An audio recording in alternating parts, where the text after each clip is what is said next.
මොනවද ඔය කරන්නේ?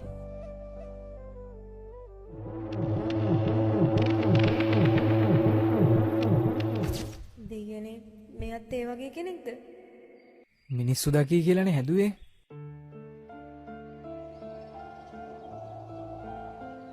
එන්නකො යන්න මොන හරි බොන්න.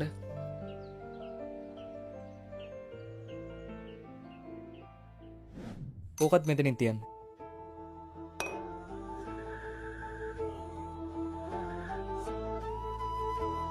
ඔයා මේක බොන්න. රස්නේ. හරි. thank you. ඔය උච්ච ගත්ත නේද? පව් මං එයා ගැන හිතපු විදිය වැරදි. මට එහෙම හිතන්න නැතුව ඉන්න තිබ්බා.